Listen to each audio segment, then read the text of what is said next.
Deus, lavou. Não é assim mesmo. Gente, Natal acabou. Deus colocou no meu coração para falar com você. Eu falei assim, eu vou falar um negócio, o pessoal vai achar que eu estou virando padre. É que, não sei se você sabe, meu pai falava latim, hein? Era alemão, né? Descendente de alemão, falava latim. Um lado pequenininho, pouquinho do lado da mãe, bem pouquinho mesmo, meio parente da Júlia, mas bem pouquinho assim, pouquinho de Paraguai, né? Pouca coisa, né? Mas o lado alemão, assim, meu pai tinha o latim. E eu quero que você me ajude a falar o tema da minha palavra nessa noite. É uma coisa que às vezes passa despercebido por você na sua Bíblia. Você pode me ajudar? Você vai repetir comigo. Nunc dimittis. Vamos lá? Nunc dimittis. Se você quiser falar como padre, né? Nunc dimittis. Então vamos falar bem forte. Nunc dimittis. Quem tem uma Bíblia King James, que é uma das melhores versões que eu gosto, você vai encontrar essa palavra no título da sua Bíblia. Quem tem uma Bíblia, né, Almeida, bem das antigas, né, também vai ter esse título. Já as Bíblias da revista, atualizadas, já vão encontrar assim como Cântico de Simeão. Então, abra a sua Bíblia em Lucas, Palavra do Senhor. Lucas capítulo 2. Quem tem a Bíblia antiga, né, em cima do versículo 25 vai aparecer essa palavra, Nunc dimittis.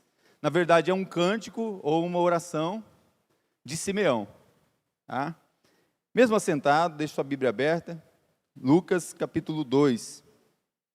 Quando você está abrindo a sua Bíblia aí, hoje é um domingo muito importante, um domingo que talvez para muitas pessoas não atentam para o valor de participar de uma ceia, a celebração da ceia do Senhor, um memorial, onde celebramos a morte e a ressurreição de Cristo. É uma noite muito especial, e ainda estamos naquele clima de Natal, né? E muitas vezes o pessoal acha que o Natal já acabou. Eu tenho certeza que muita gente que participou de Amigo Oculto, está muito feliz com o presente que ganhou, não tem ninguém decepcionado, era o que você queria ganhar. Eu me lembro, o primeiro Amigo Oculto que eu participei aqui da Memorial, a igreja fazia com toda a igreja, viu, Carlos? E aí um diácono, né? Diácono dá uns presentes bons, sabe? Aí um diácono aqui da igreja me deu um presente, eu batalhei, comprei um presente caro da Avon, não lembro, naquela época eu não lembro que marca que era. Mas pensa a cara da criança, né, com 12 anos, quando eu cheguei, recebi meu presente, desembrulhei, e era 4 lenços. Eu perguntei para minha mãe, o que a gente faz com isso? Lenço? Ela falou, não, um dia você vai usar, né? Aqueles lenços assim, tinha um azul, tinha uns riscadinhos assim, cheio de risquinho, ganhei aqueles 4 lenços, né? Aí eu olhei para aquele diácono assim, Deus te abençoe, meu irmão, Deus te abençoe. Mas eu tenho certeza que para as crianças o Natal é algo assim fantástico, elas ficam angustiadas, né, aquele frenesi, né, para ganhar o seu presente, o que vai ganhar. Tem aquela ceia de Natal que você faz, aí no outro dia, né, comer aquele resto, né, aquilo que sobrou da ceia de Natal. Se não veio parente, já veio com aquele Tupperware, né, já veio com aquele negócio de sorvete, né, já levou um pouco da sua comida para congelar. Você que fez bastante já comeu no almoço, comeu na janta e já congelou um pouco para depois, né? Eu sei que é assim que funciona.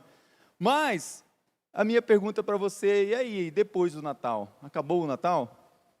E é justamente sobre isso que eu quero falar com você, porque essa palavra de Lucas 2 ainda faz parte do advento, né, do nascimento de Jesus, de quando Jesus nasceu, faz parte ainda desse Natal, e é um Natal que não acaba. Porque Natal, ele traz para nós a boa notícia. E essa palavra, Nunc dimittis, ela tem toda uma frase completa, mas a palavra em si, o significado dela é agora libere, agora me deixe ir, né? Agora me deixe seguir, talvez para o céu. Mas vamos ler o texto para você entender o que eu quero falar, mesmo assentado com toda a reverência, também chamado do Cântico de Simeão, Lucas 2, a partir do 25. Entre mentes havia um homem em Jerusalém chamado Simeão, homem justo e piedoso, e que almejava a consolação de Israel, e o Espírito Santo estava sobre ele. Importante saber que esse profeta, esse homem de Deus, conhecia as Escrituras, e quando fala almejava a consolação de Israel, ele confiava nas profecias ditas por Isaías, ele confiava no que ia acontecer de Isaías 9, de Isaías 53, ele confiava que que Israel seria consolado, ele confiava no que estava em Isaías 61, que o Espírito do Senhor viria trazendo esse consolo. E ele diz assim, o Espírito Santo estava sobre ele, 26, o Espírito Santo lhe havia revelado que não morreria sem ter a oportunidade de ver o Cristo de Deus. Movido pelo Espírito Santo, ele dirigiu-se ao templo. Assim que os pais trouxeram o menino Jesus para realizarem com ele o ritual de consagração, exigido pela tradição da lei. Importante saber que a tradição da lei é que todo menino, homem, macho, era trazido para ser apresentado. Tinha um tempo para isso, como tinha o tempo também para a menina ser também apresentada. Tudo a lei já estava preparado para essas coisas.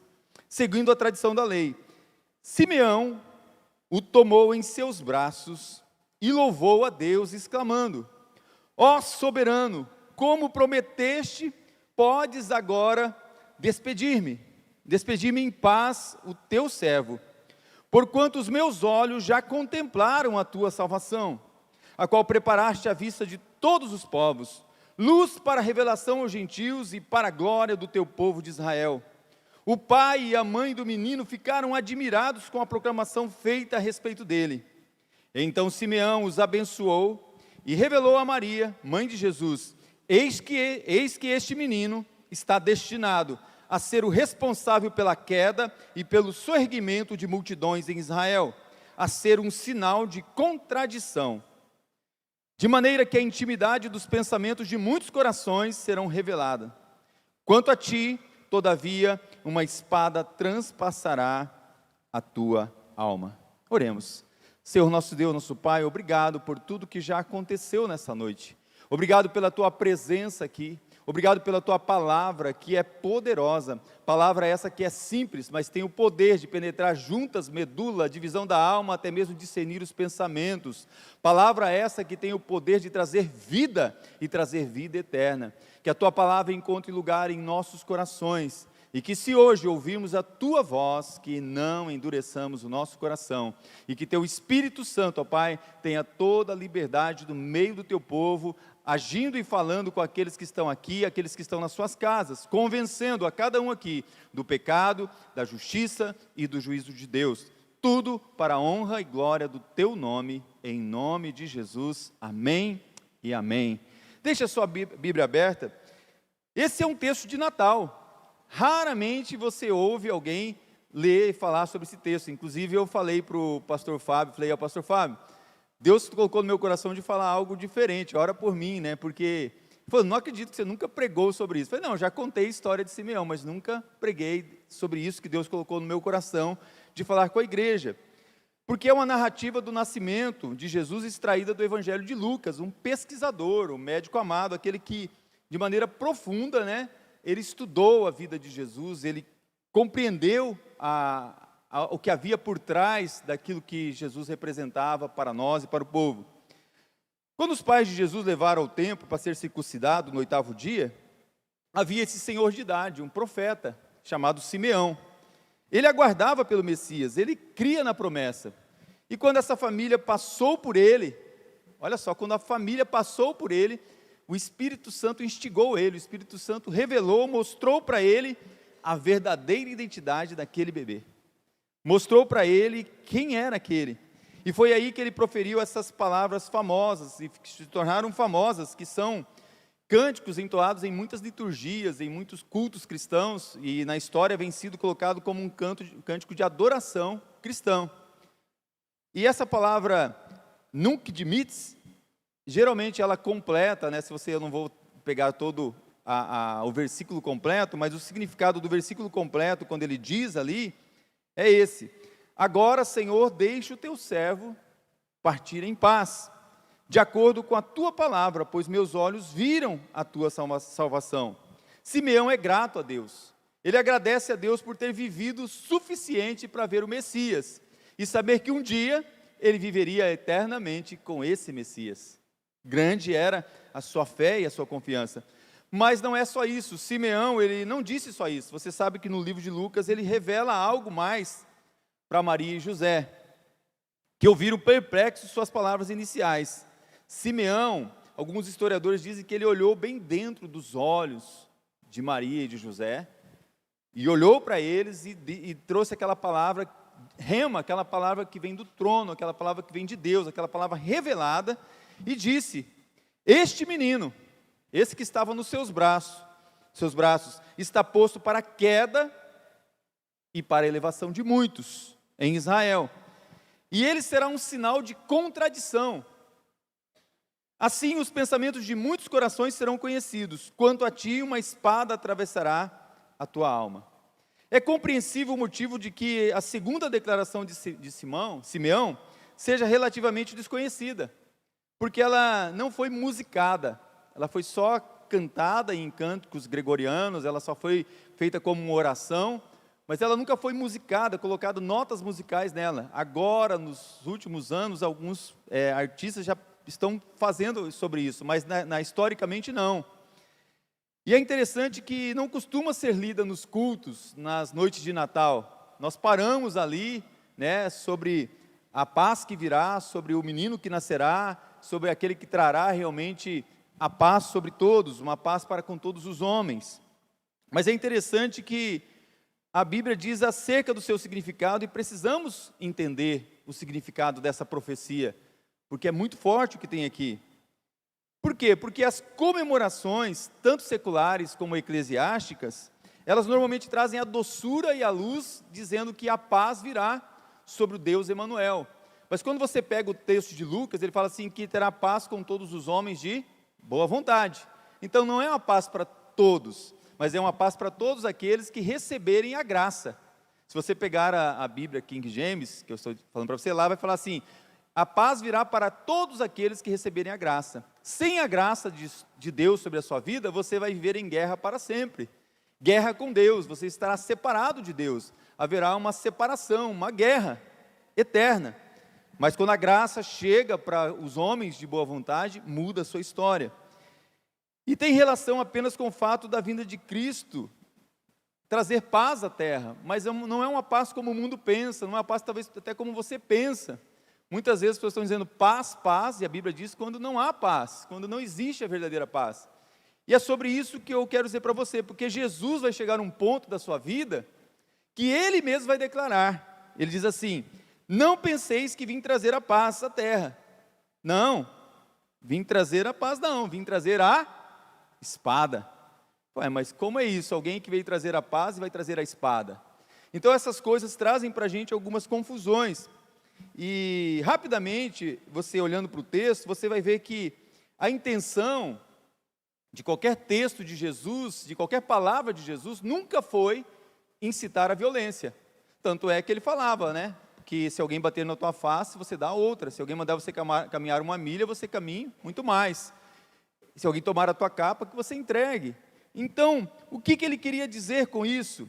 E é importante a gente entender que quando você decide obedecer a Jesus Cristo, viver em obediência, a espada virá, o conflito virá, a guerra virá. Jesus alertou: no mundo você vai ter aflições, vai ter guerras, vai ter pelejas, vai ter batalhas, vai ter lutas.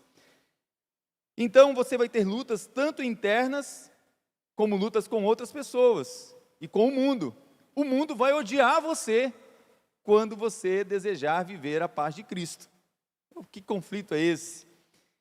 E a palavra diz assim: este menino está posto para a queda e para a elevação de muitos em Israel, e como um sinal de contradição, assim os pensamentos de muitos corações serão conhecidos.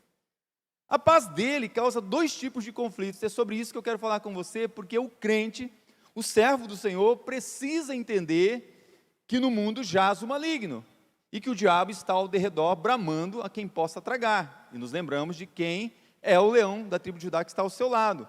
Mas Jesus mesmo, na oração sacerdotal, ele orou por nós, ele orou por você, ele orou para que você pudesse enfrentar o que vai acontecer depois que ele partisse. Ele falou assim: o mundo vai odiar vocês. E ele orou por nós. Então, o caminho da paz é um caminho de espada.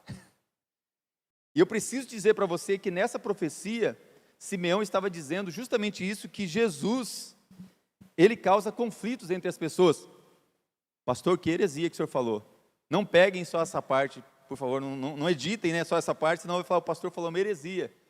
Mas é importante, se você pegar toda a Bíblia, você vai ver que, se você pegar a sua história, pega a história sua aí, quando você entregou a sua vida para Jesus e chegou assim e falou assim: mãe, pai, eu agora sou crente, eu agora entreguei minha vida para Jesus. Eu não sei para quantos, mas para muitos, inclusive na minha família, nós enfrentamos muita coisa, porque envolvia não só religião, envolvia tradição, envolvia muitas mais coisas por trás. Mas a primeira parte da profecia de Simeão é que Jesus provocará queda e elevação, e será um sinal de contradição. A palavra contradição quer dizer que as pessoas não vão concordar com Jesus, e se você tem Jesus, as pessoas não vão concordar com você. Em outras palavras, haverá uma polarização das opiniões, e muitas pessoas se oporão a Jesus, e isso vai causar conflitos.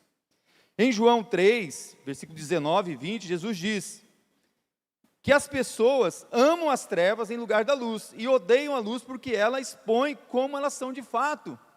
Então, se você for luz em meio às trevas, quem estiver em trevas vai odiar a luz, porque aonde a luz chega, revela as trevas. Mesmo em um nível muito básico, você pode ver que esse princípio em operação, ele já acontece. Há uma batalha entre a luz e as trevas, e essa batalha é constante, porque quando você foi resgatado do império.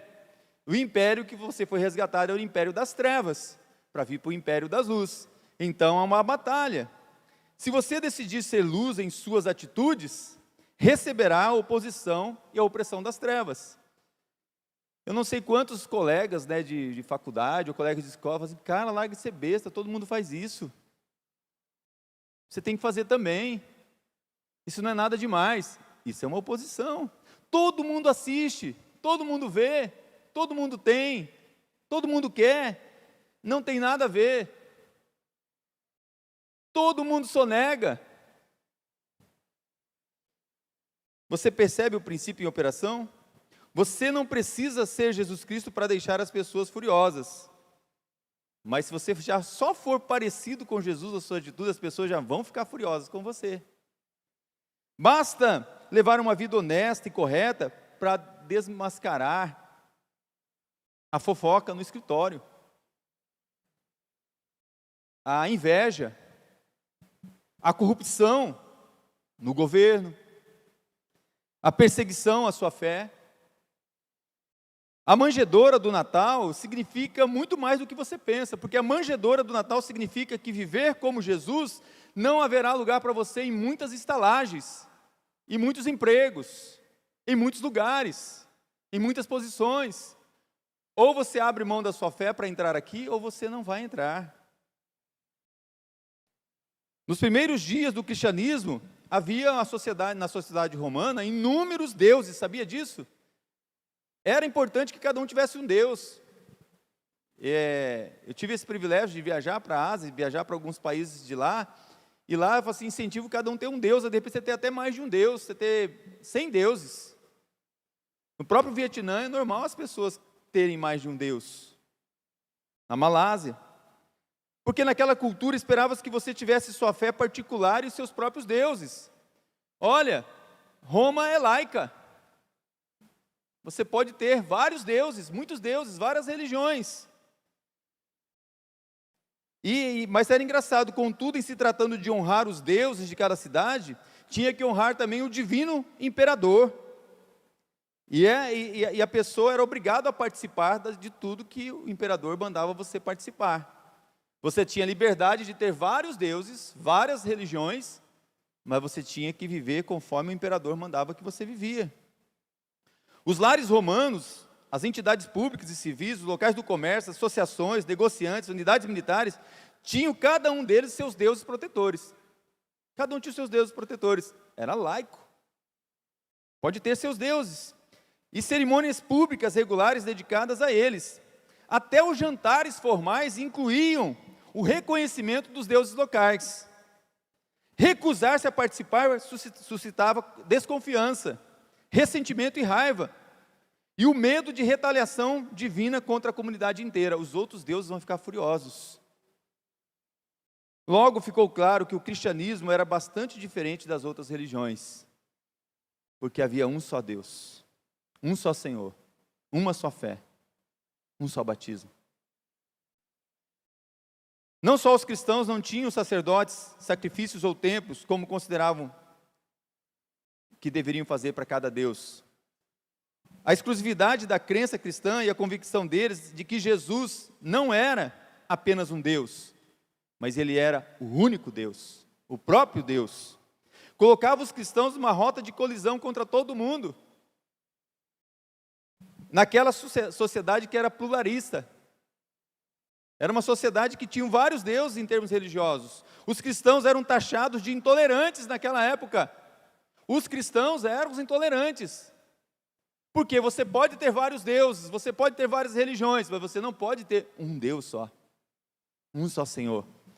Se você tivesse um Deus só naquela época, você era intolerante. E isso era uma ameaça para toda a ordem social.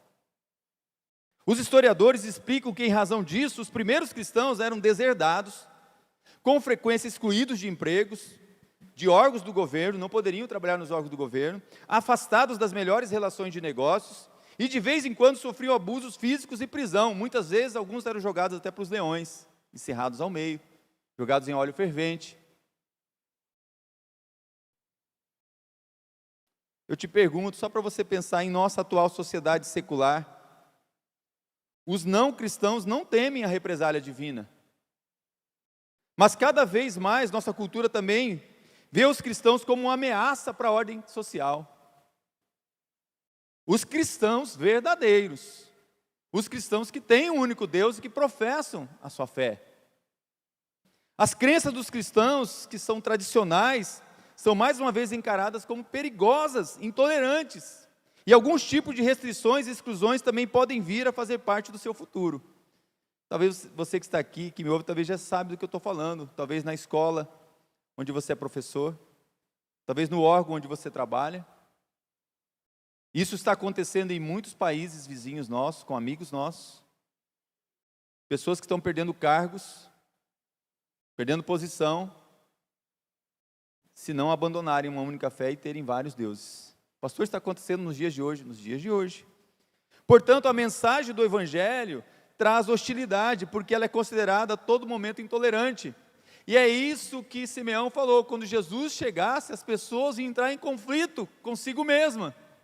Eu tinha vários deuses, como eu posso ter um único Deus? Lembra quando Paulo chegou lá no Areópago e falou assim: vocês estão com vários deuses, o Deus que eu adoro é esse Deus, esse único aqui, o Deus desconhecido. É Ele. Como vimos, existe uma hostilidade contra o cristianismo, ainda mais fundamental nos dias de hoje. Mas isso, irmãos, foi alertado, a Bíblia fala em Romanos 1, nos diz que no fundo sabemos que necessitamos de Deus, mas nós reprimimos esse conhecimento. Muitas pessoas reprimem esse conhecimento de Deus, porque Deus se manifesta em todo tempo, em todo lugar, de várias maneiras, e Ele quer se manifestar não só na natureza, não só nos astros, em tudo que Ele criou. Ele quer a manifestação nos filhos dEle, Ele quer a manifestação na sua vida. Todos os seres humanos têm um motor de autojustificação no fundo do coração. Precisamos acreditar que somos competentes para controlar nossa própria vida. E só tem um que pode nos salvar. O nome dele é Jesus Cristo. O que impeça esse motor de funcionar nos deixa mais bravos. Mas esse motor, ele não é uma engrenagem, ele precisa de um óleo, ele precisa de unção, precisa de graça, precisa do Espírito Santo.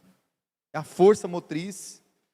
Não existe problema maior para toda essa repressão contra você e contra mim, se nós não tivermos algo que precisa ter na nossa vida. Se chama o Espírito Santo.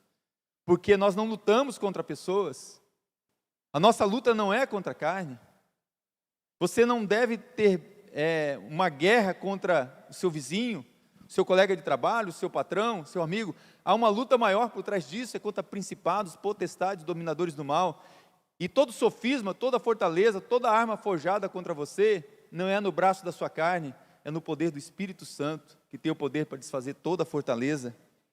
Jesus, ele nos alertou, em 1 Coríntios 6, 19 e 20, ele fala assim: ou não sabeis que não sois de vós mesmos, pois foste comprados por preço.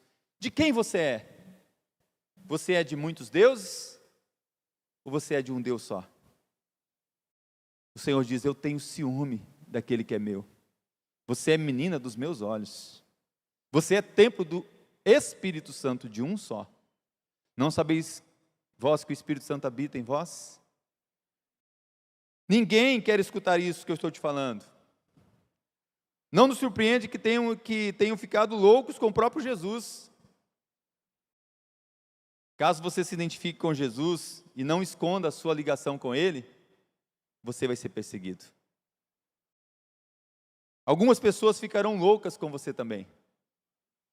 Algumas pessoas não vão suportar a sua presença. Eu já fui convidado para me retirar de alguns lugares. O senhor é crente, né? Sou, e sou pastor também. O senhor está impedindo de algo que a gente queria que acontecesse aqui, pudesse acontecer. Eu não sei se aconteceu isso com você. É perigoso falar sobre isso, pois os cristãos são seres humanos falhos, e nós somos falhos, não somos perfeitos. Então as pessoas vão olhar para as suas falhas, para os seus defeitos, para as suas fraquezas. Por isso você precisa tanto do Espírito Santo, para que as suas virtudes sejam as virtudes dele na sua vida. Compaixão e graça, os frutos do Espírito, longanimidade, paz, temperança, domínio próprio, fé, mansidão. A sua palavra ser uma palavra recheada de amor. Você ter uma sabedoria que não é demoníaca, que quer sair no braço com todo mundo, que quer argumentar, mas uma sabedoria pura, pacífica, cheia de misericórdia, imparcial, que produz restauração. Essa é a sabedoria que vence o mundo. Não devemos tentar justificar nossas próprias falhas e desvios de conduta, reclamando que estamos sendo perseguidos. Às vezes as pessoas simplesmente se sentem ofendidas por nós, e elas têm esse direito. Porque o mundo vai nos ofender, mas você não pode ofender as pessoas. Eu costumo dizer que cada um dá o que tem. O que você tem para dar para este mundo? E Simeão estava dizendo que existe um caráter ofensivo em Jesus. As pessoas ficam ofendidas com Jesus simplesmente porque Ele é o próprio Deus. Muitas religiões também negam que Jesus é o próprio Deus. Muitas religiões dizem que Ele é um sábio, que Ele é um anjo de luz, mas não reconhecem a divindade dEle porque isso ofende. E todas as vezes, em todos os lugares em que esse caráter encontra expressão, e alguém se identifica com Jesus, será visto como ofensivo também. Se alegre se você tem sido visto como alguém ofensivo. Não no sentido de ofender alguém, mas porque você é luz, porque você é sal. A vinda de Jesus para a nossa vida faz de nós pacificadores. Contudo, mesmo que você não queira, vai trazer conflitos. Você não vai ser mais meu filho se você ter Jesus. Você vai ser deserdado. Você se lembra de quantos missionários que estiveram aqui que já falaram sobre isso? Um, inclusive, era para ser um príncipe, abriu mão disso para seguir a Jesus. Se você é um cristão comprometido, então conhecerá tanto os triunfos da pacificação quanto a angústia da oposição. Os cristãos costumam se sentir como o salmista, no Salmo 120, versículo 7. Sou pela paz, mas até quando falo, eles insistem em guerra. Tem sido assim? Se você decidir ser luz, as trevas vão se opor a você.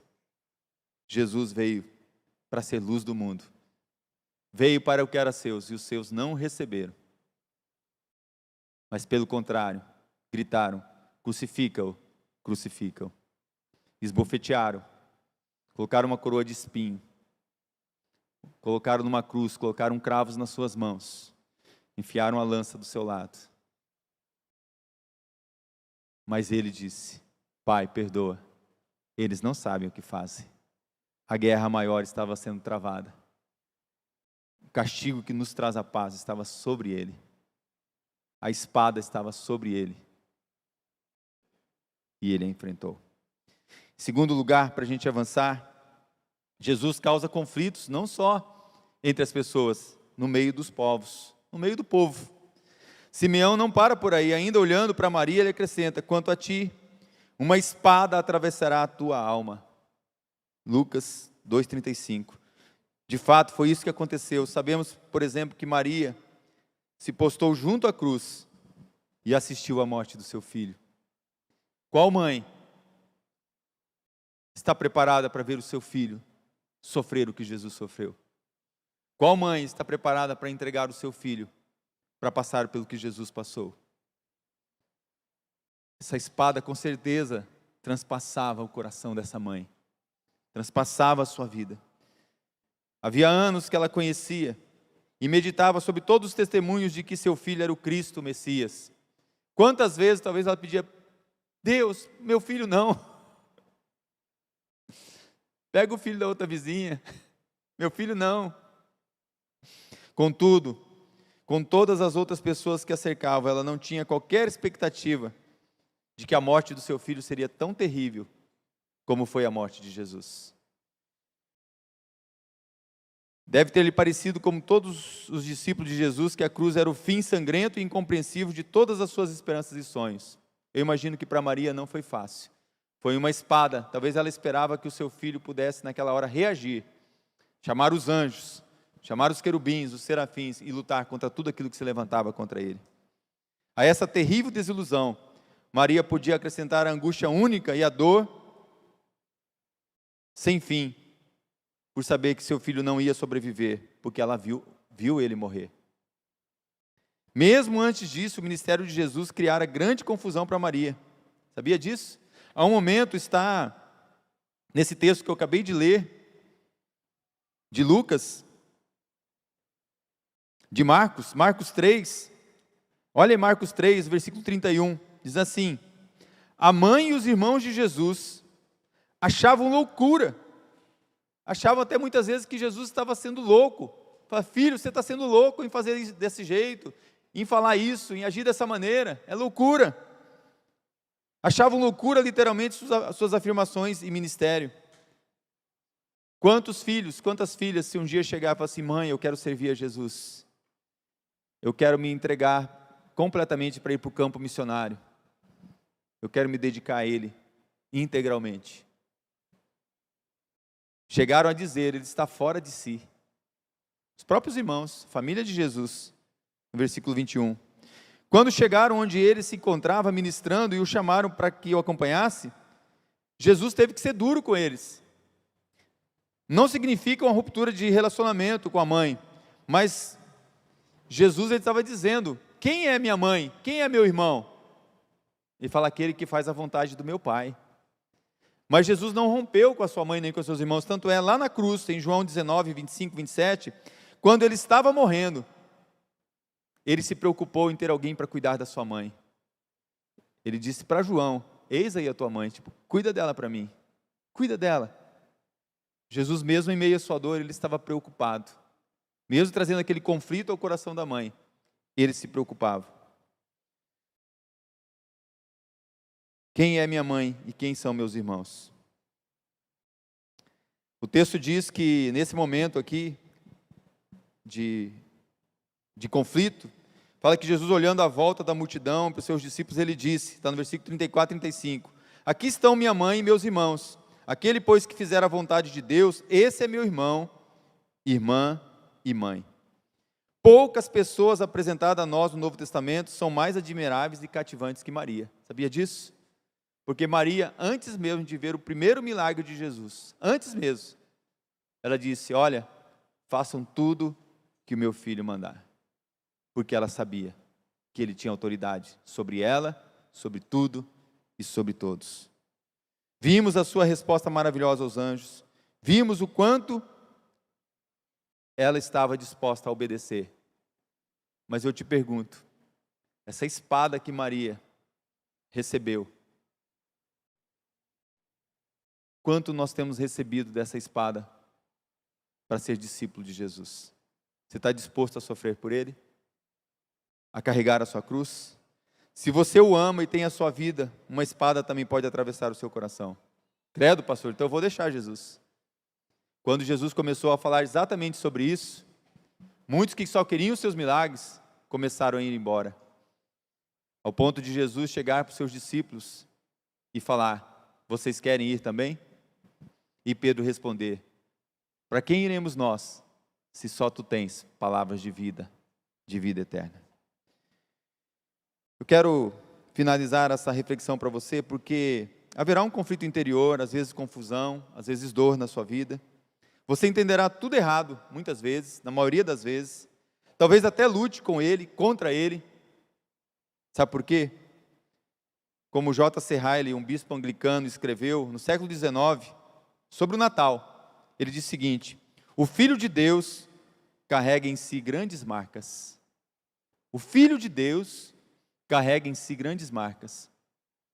Paulo um dia disse: ninguém me incomode, porque trago em meu corpo as marcas de Cristo. Quais são as marcas que você tem carregado de Cristo na sua vida? O quanto você já sofreu por causa do Evangelho, por causa de Cristo? Você poderá ser reconhecido por sua batalha interior, bem como pela sua paz interior. Quando você deposita fé em Cristo, muitas lutas, muitas delas chegam ao fim. A luta para afirmar a si mesmo, para encontrar uma identidade, para dar um significado à sua vida, tudo isso chega ao fim. Quem eu sou? Por que estou aqui? Qual o propósito da minha existência? Quando Jesus entra na sua vida, isso acaba, sabia? Você entende que você é filho, que você é filha, porque um poder é liberado para você. Todos quantos o receberam, foi-lhes dado o poder de serem chamados filhos de Deus. Mas outras lutas virão. Carregar a cruz é batalhar por Cristo.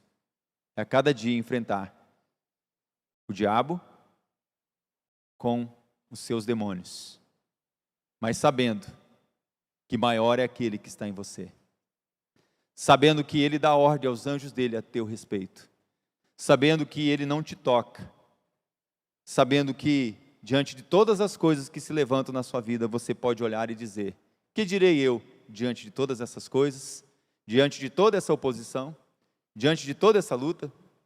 Se Deus é por mim, se Jesus é por mim, quem será contra mim? Aquele que nem mesmo seu filho poupou, não me dará com ele todas as coisas? Eu estarei bem certo que nem a morte, nem a vida, nem os anjos, nem os principados, nem o presente, nem o porvir, nem a altura, nem a profundidade, nada, nem ninguém pode me separar do amor dele, porque eu estou escondido em Cristo Jesus. Queria convidar você nesse instante a baixar sua cabeça, fechar os seus olhos. Eu queria convidar você a pensar no Natal. Natal é boas novas. Natal é evangelho. Natal é você. Natal sou eu.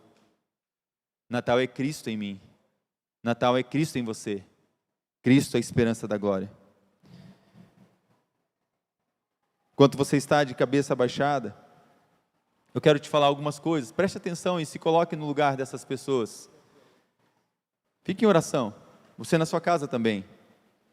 Hoje, nesse exato momento, talvez aqui nessa igreja, talvez me ouvindo pela internet, talvez pessoas vão me ouvir depois. Há milhares de homens e mulheres que vão às igrejas, que vão aos cultos todos os domingos e se dizem cristãos. Seus nomes constam no registro de membros de uma igreja. Foram batizados um dia, confessando Jesus Cristo como Senhor e Salvador da sua vida. São considerados cristãos durante toda a sua vida. Participam da ceia do Senhor. Quando morrem, são enterrados como cristãos, com a promessa de que vão morar nos céus. Mas se você nunca vê nenhuma luta relacionada com a sua fé, com a sua religião, se você não vê nenhuma luta relacionada por você servir a Jesus, de contendas, esforços, conflitos, abnegação, vigílias, guerras espirituais, você não sabe nada ainda do que é ser um soldado de Cristo. Porque aquele que se alistou, entrou para uma guerra, entrou para um combate. Esse cristianismo não é o cristianismo da Bíblia, não é a religião que o Senhor Jesus fundou e com seus apóstolos pregaram. O verdadeiro cristianismo é uma luta, é uma batalha. A nova paz que Cristo traz é a paz do seu reino, um reino que não é de comida nem de bebida, é um reino que é de justiça, de paz e alegria no Espírito Santo. A última palavra de Isaías capítulo 9, sobre a vinda do Messias, fala que ele seria conselheiro, maravilhoso, Deus forte, Pai da eternidade. Mas sabe como que termina o versículo 7? Diz assim: do aumento desse principado e da paz que não haverá fim, sobre o trono de Davi no seu reino, para o firmar e o fortificar com juízo e com justiça, desde agora e para sempre. O zelo do Senhor dos exércitos fará isso. Sabe por que aparece o zelo do Senhor dos exércitos? Porque o nome dele é Jeová Sabaote, Senhor dos exércitos. Uma batalha será travada, e é preciso que o exército deles coloque em pé. A paz na sua vida só acontece quando o conflito interior traz arrependimento no seu coração. Você se arrepende dos seus pecados, reconhece que você não pode perdoar os seus pecados, e só Jesus pode te perdoar, e só Ele pode salvar. Antigamente havia um remédio quando alguém se machucava, era um mertiolate, ardia, você assoprava e curava. Agora as pessoas preferem um antisséptico que não arde, mas que também não cura. Precisamos daquele que cura. O arrependimento é uma cura que você precisa no seu coração, que eu preciso. A paz que nos chega depois de um conflito é imposto através de uma submissão. Quando eu reconheço Jesus como meu Salvador, sim, mas como Senhor da minha vida. Sabe o que é ter Ele como Senhor? Senhor, faça a tua vontade e não a minha. Seja feita a tua vontade e não a minha. Jesus avisou que veio trazer espada. Simeão disse o mesmo. O Natal então nos ensina que os cristãos estão aqui para viver uma luta, uma batalha, mas não estão sozinhos. Eu estarei com você todos os dias. Eu te esforço, eu te ajudo, eu estarei com você. Desde que o conflito começou em Gênesis, quando o pecado entrou, Gênesis 3 escreve que Deus exilou a humanidade da sua presença, da presença da árvore da vida, e Deus colocou uma espada flamejante, foi posicionada para guardar o caminho de volta para a vida eterna. E essa mesma espada flamejante foi a que Jesus ali na cruz do madeiro recebeu sobre si, para nos devolver a vida eterna, e Ele aniquilar todo o poder do que separava cada um de nós dele. Jesus está dizendo para mim e para você: estarei contigo, estarei no meio dos teus problemas, eu vou te abençoar, eu vou te santificar, eu vou estar com você em todo tempo, em todo momento. Foi isso que Simeão entendeu. Ele falou assim: pode me liberar, estou pronto para ir quando o Senhor me chamar. Meu irmão, minha irmã, você que está aqui nesta noite, se Jesus está no seu coração, não há mais medo da morte, todo temor cai por terra, porque você está seguro. Natal é boa notícia. Natal é Jesus falando: eis que estou convosco para sempre. Natal é a cruz vazia. Natal é a ceia, ceia do Senhor. Natal é o seu corpo partido por nós, seu sangue derramado para nos perdoar. Nunca admites, agora livre, agora tenho paz, e meus olhos viram a tua salvação. Podes levar em paz o teu servo, agora me leve deste mundo. No entanto, se Cristo não estiver na sua vida, você seguirá com medo, medo da morte, medo do futuro. A ansiedade e preocupação vai fazer parte da sua vida. A morte será sempre um tormento e um fardo. Receba Jesus e saia daqui nesta noite cantando como Simeão, buscando para você e para o próximo crescimento na fé, experimentando alegria e paz. Nunca admites, pode levar em paz o teu servo. eu estou pronto. Feliz Natal o ano todo, a vida inteira. Feliz Natal por toda a eternidade. Jesus está vivo e Ele reina e vive para todo sempre. Se você entende e recebe essa palavra, aplauda o Senhor, dê um glória a Deus. Fique em pé no seu lugar agora, fique em pé. Quero orar por você, quero já chamar as pessoas que vão nos ajudar na ministração da ceia do Senhor. Hoje é uma noite especial, uma noite de celebração da ceia do Senhor. Feche seus olhos. Senhor meu Deus, meu Pai, há um conflito que a cada dia se levanta contra a vida de cada pessoa aqui. E esse conflito, ó Senhor, muitas vezes vem pelas nossas guerras internas. Há um conflito, Pai, que muitas vezes se levanta contra a vida de muitas pessoas, porque não sabem como será o amanhã, não sabem quando morrer, aonde vão passar a eternidade. Mas nessa noite, ó Pai, eu quero ministrar a Tua paz e a Tua segurança sobre a vida de cada pessoa que está aqui e que está na sua casa, dizendo, ó Pai, que na cruz do madeiro, o Senhor resolveu o nosso problema eterno. Estávamos condenados ao inferno, mas Jesus Cristo nos reconciliou. Jesus Cristo, ali na cruz do madeiro, derramando o seu sangue, Ele pôde nos resgatar, Ele pôde nos fazer novamente poder participar da vida eterna. Mas não só isso, ó Pai, Jesus Cristo, Ele veio e Ele declarou: o Espírito do Senhor é sobre mim. E esse Espírito, Senhor, após Jesus partir aos céus para preparar morada para cada um aqui, o Espírito Santo de Deus, o Paráclito, o Consolador, Ele manifestou a glória do Senhor sobre a terra. Ele veio e o Pentecoste aconteceu da mesma forma que o Natal aconteceu. Deus Emanuel conosco, o Espírito Santo conosco. E quando o Espírito Santo veio, quando o Pentecoste aconteceu, era o Senhor dizendo: eu estou agora em você. Eu estou agora em você. E onde o meu Espírito habita, há uma presença e há um dom, o dom do Espírito, selando, marcando você aqui na terra e colocando o teu nome no livro da vida nos céus. Mas também o seu problema interno é resolvido somente pelo Espírito Santo, porque no Pentecoste ele aconteceu para resolver o nosso problema interno. O fruto do Espírito cada dia mais crescendo em você, trazendo sobre você benignidade, trazendo sobre você fé, temperança, mansidão, trazendo sobre você a cada dia frutos que realmente engrandecem o nome do Senhor, e que as pessoas olham para você e veem em Jesus Cristo a luz, o sal, a manifestação da glória de Deus, rios de água viva fluindo em você. Pai, em nome de Jesus, te peço agora que a paz da Tua presença e a segurança da vida eterna esteja sobre todos aqueles que confessaram Jesus Cristo como Senhor e Salvador das suas vidas.